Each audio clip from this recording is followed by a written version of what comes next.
Hello everyone, চলে আসলাম দুর্দান্ত মজাদার একটা রেসিপি নিয়ে। পালং পনির। শীতকালে পালং শাক তো অ্যাভেলেবেল থাকেই, তাই পনির দিয়ে ঝটপট বানিয়ে ফেলেছিলাম এই পালং পনিরটা।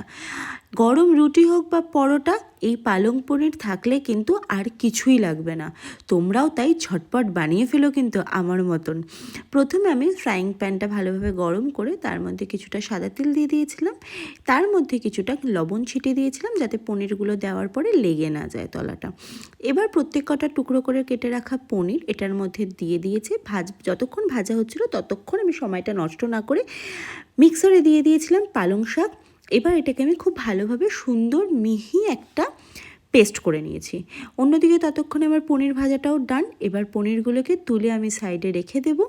ওই একই তেলের মধ্যে কিছুটা সাদা জিরে, শুকনো লঙ্কা, দারুচিনি আর এলাচ ভালোভাবে গন্ধটা যখন বেরিয়ে আসবে তখন আমি এটার মধ্যে দিয়ে দিয়েছি টুকরো করে রাখা পেঁয়াজ, কয়েক কোয়া রসুন আর একটুখানি 1 ইঞ্চি মতন আদা। তার সাথে দিয়েছি কিছুটা কাঁচা লঙ্কা। এবার আমি সব কটা ভালোভাবে কিছুক্ষণ ভেজে নেব। পেঁয়াজটা খুব বেশিভাবে সুন্দরভাবে কাটার দরকার নেই, রাফলি কেটে নিলেই হবে। অল্প একটু জল দিয়ে দিয়েছিলাম, তারপরে কিন্তু এখানে দিয়েছিলাম কাজু কিশমিশ। সব কটা ভালোভাবে নাড়িয়ে চাড়িয়ে নিয়েছিলাম যতক্ষণ না জল শুকিয়ে যাচ্ছে। এই মিশ্রণটাও কিন্তু আমি পুরোটা মিক্সারে শিফট করে নিয়েছি। ওই একই তেলে বাটার গরম করে ওই যে আগে থেকে যে পালং শাকের মিক্সারটা ছিল সেটা দিয়ে ভালোভাবে পালং শাকটা কিন্তু নাড়াচাড়া করে নিতে হবে। সাথে দিয়েছিলাম লবণ, হলুদ আর অল্প একটুখানি টমেটো বাটা। তারপর এখানে ধনের গুঁড়ো, জিরের গুঁড়ো, লঙ্কার গুঁড়ো দিয়ে ভালোভাবে মিশিয়ে নিয়েছি পালং শাকটার সাথে। এইটা করতে কিন্তু একটু টাইম নিয়ে করতে হবে, কারণ পালং শাকটা যেহেতু কাঁচা, তাই কাঁচা গন্ধটা যতক্ষণ না দূর হয় ততক্ষণ কষিয়ে নিতে হবে। আর ওই যে পেঁয়াজের মিশ্রণটা দিয়ে এরকম একটা পেস্ট বানিয়ে নিয়েছি, ওই পেস্টটাই এবার পালং শাকের ওপর কিন্তু ঢেলে দিয়েছি।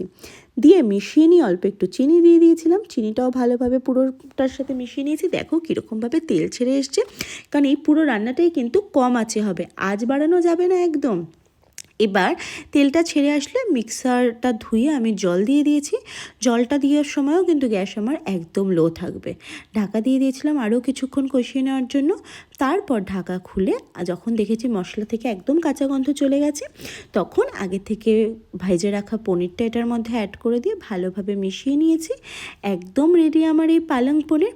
তোমরা কি পালং পনির এরকমভাবেই বানাও, না আগে কখনো বানাওনি? যদি না বানিয়ে থাকো এরকমভাবে বানিয়ে নাও। খুব বেশি সময় কিন্তু লাগে না, খুব কম সময়ও লাগে না সেটাও বলবো না, তাই বানিয়ে ফেলো। ভিডিওটা ভালো লাগলে প্লিজ চ্যানেলটাকে সাবস্ক্রাইব করে আমার পাশে থেকে এরকম আরও অনেক ভিডিও পাওয়ার জন্য। আজ তবে আসি, টাটা।